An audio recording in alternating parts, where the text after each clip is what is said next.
ఏలూరు జిల్లా పోలవరం నియోజకవర్గం ఆంధ్రప్రదేశ్ రాజకీయాల్లో ఎప్పుడూ హాట్ టాపిక్ గా నిలుస్తుంది. పోలవరం ప్రాజెక్టు, గిరిజన సమస్యలు, నిర్వాసితుల పునరావాసం వంటి అంశాలు ఇక్కడ రాజకీయ ఆధిపత్య పోరును మరింత తీవ్రం చేస్తాయి. ఇటీవల కాలంలో ఈ నియోజకవర్గంలో జనసేన ఎమ్మెల్యే చిర్రి బాలరాజు చుట్టూ జరుగుతున్న పరిణామాలు కొత్త చర్చను తెరపైకి తీసుకొచ్చాయి. కూటమి ప్రభుత్వం ఏర్పడి 2 ఏళ్ల పూర్తయిన సందర్భంగా నిర్వహించిన విజయోత్సవ సభను అడ్డుకోవాలని చేసిన కుట్రలు విఫలమవటం, ఎమ్మెల్యేకు ఉన్న ప్రజాదరణ, సామాజిక వర్గాల మధ్య ఉద్రిక్తతలు ఇవన్నీ పోలవరం రాజకీయాలను మరోసారి హీటెక్కించాయి.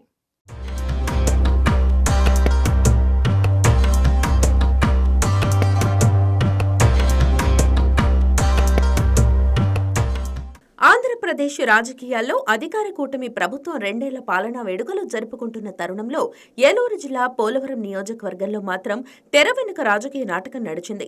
జనసేన ఎమ్మెల్యే చిర్రి బాలరాజు నేతృత్వంలో జరిగిన విజయోత్సవ సభను అడ్డుకోవాలని కొందరు పెత్తందారులు పన్నిన కుట్రలు బెడిసికొట్టాయి. సభ అట్టహాసంగా విజయవంతం కావడంతో ఆ శక్తులకు ఇప్పుడు నోటమాట రావటం లేదని నియోజకవర్గంలో తీవ్రమైన చర్చ జరుగుతోంది. విజయోత్సవ సభ పోలవరంలో నిర్వహించాలని ఎమ్మెల్యే బాలరాజు నిర్ణయించినప్పటి నుంచే ఒక సామాజిక వర్గానికి చెందిన పెద్దలు ఈ సభను ఎలా ఫ్లాప్ చేయాలా అని వ్యూహాలు రచించారని తెలుస్తోంది. పోలవరం నియోజకవర్గం పరిధిలోని 7 మండలాలకు చెందిన జనసేన ముఖ్య నాయకులకు, కార్యకర్తలకు అంతర్గతంగా సందేశాలు పంపి ఈ సభకు హాజరు కాకుండా ఒత్తిడి తెచ్చే ప్రయత్నం జరిగినట్లు సమాచారం. ఈ మెసేజ్లు ఎంతగా వ్యాపించాయంటే సభ విజయవంతం అవుతుందా అనే సందేహం కూడా కొంతమంది మనసుల్లో మెదిలిందట. కానీ వారి అంచనాలను తలకిందులు చేస్తూ పోలవరం ప్రజలు పెద్ద సంఖ్యలో తరలివచ్చారు. జన సమీకరణ భారీగా జరగటంతో సభ సూపర్ హిట్ అయింది. ఫలితంగా కుట్రలు పన్నిన శక్తులు అబాసుపాలయ్యాయని జనసేన వర్గాలు విజయగర్వంతో చెప్పుకుంటున్నాయి.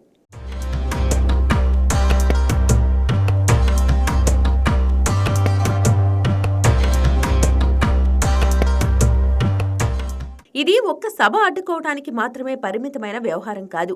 గతంలో నుంచే పోలవరంలో ఒక వర్గం పెద్దలు ఎమ్మెల్యేపై ఆధిపత్యం చెలాయించాలని ప్రయత్నిస్తున్నారని సమాచారం.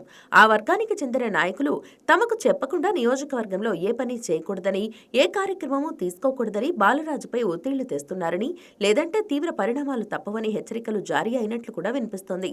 ప్రజలు ఎన్నుకున్న ప్రజా ప్రతినిధిని రబ్బర్ స్టాంప్లా మార్చి తమ చేతుల్లో కీలుబొమ్మగా ఆడించాలని కొందరు పెత్తందారులు ఆలోచిస్తున్నారనే వార్తలు జనసేన శ్రేణుల్లో తీవ్రమైన ఆగ్రహాన్ని రగిల్చాయి. ఎస్టీ సామాజిక వర్గానికి చెందిన ఎమ్మెల్యేగా బాలరాజు ఎదుగుదలను ఓర్వలేక కొందరు ఉద్దేశపూర్వకంగా ఈ రకమైన ఒత్తిళ్లు తేవటం, అడ్డుకట్టులు వేయడం చేస్తున్నారనే విశ్లేషణలు వినిపిస్తున్నాయి. ఆదివాసీ వెనుకబడిన వర్గానికి చెందిన నేత నియోజకవర్గంలో బలంగా వేళ్లూనుకుంటే తమ ఆధిపత్యానికి ముప్పు వస్తుందని ఆ పెత్తందారీ శక్తులు భావిస్తున్నారని రాజకీయ పరిశీలకులు అభిప్రాయపడుతున్నారు.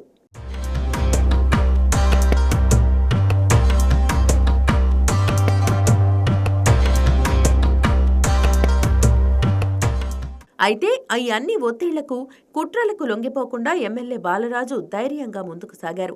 పెత్తందారులు సృష్టించిన అవరోధాలను బద్దలు కొడుతూ నియోజకవర్గ ప్రజల మద్దతుతో విజయోత్సవ సభను అట్టహాసంగా నిర్వహించారు. జనసేన కార్యకర్తలు, మద్దతుదారులు పెద్ద ఎత్తున తరలివచ్చారు. 7 మండలాల నుంచి ప్రజలు భారీగా హాజరయ్యారు. సభ కాస్త సూపర్ హిట్ గా మారింది. ఈ సభ విజయం కేవలం ఈ కార్యక్రమానికి సంబంధించింది మాత్రమే కాదు. ఇది పోలవరం నియోజకవర్గంలో ఎమ్మెల్యే బాలరాజుకు ఉన్న ప్రజాదరణకు నిదర్శనమని, పెత్తందారీ శక్తుల పద్ధతులు పనిచేయవని ప్రజలు ఇచ్చిన స్పష్టమైన సందేశమని జనసైనికులు విశ్లేషిస్తున్నారు. సభను అడ్డుకోవాలని ప్రయత్నించి తామే అబాసుపాలు కావడంతో పెత్తందారులు ఇప్పుడు లోలోపల మదన పడుతున్నారని సమాచారం.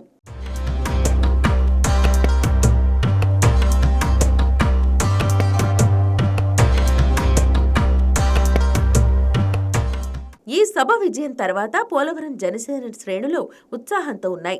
ఎమ్మెల్యేను తక్కువగా అంచనా వేసి రాజకీయం చేయాలని చూస్తే పప్పులు ఉడకవని జన సైనికులు బహిరంగంగానే చెప్తున్నారు.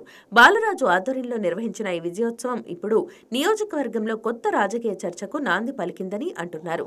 ప్రజా ప్రతినిధిగా గెలిచిన నాయకుడికి తన నియోజకవర్గంలో స్వేచ్ఛగా పనిచేసే హక్కు ఉందని, అది ఏ పెత్తందారీ వర్గము కొల్లగొట్టలేదని ఈ సభ రుజువు చేసిందని అభిమానులు కామెంట్ చేస్తున్నారు. ఇక ఈ పరిణామాలపై జనసేన పార్టీ అధినేత, కూటమి నాయకత్వం ఎలా స్పందిస్తారు? నియోజకవర్గంలోకి ఎమ్మెల్యేను నిర్వీర్యం చేయాలని జరుగుతున్న కుటిల ప్రయత్నాలపై పార్టీ హైకమాండ్ దృష్టి సారిస్తుందా అన్న ప్రశ్నలు తలెత్తుతున్నాయి. బాలరాజు ఇకపై పెత్తందారీ శక్తులను ఎలా ఎదుర్కొంటున్నారు? మరింత పటిష్టంగా ప్రజా సంబంధాలను నిర్మించుకొని జనాదరణను బలోపేతం చేసుకుంటారా అనే అంశాలు రాజకీయంగా ఆసక్తికరంగా మారాయి.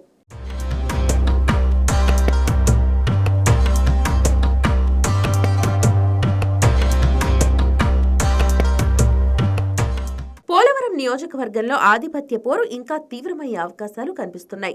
ఒకవైపు ప్రజాదరణతో ముందుకు సాగుతున్న ఎమ్మెల్యే బాలరాజు, మరోవైపు తమ ఆధిపత్యాన్ని నిలబెట్టుకోవాలని తాపత్రయపడుతున్న పెత్తందారీ వర్గాల మధ్య ఈ సంఘర్షణ ఎటుమళ్లుతుందో చూడాలి.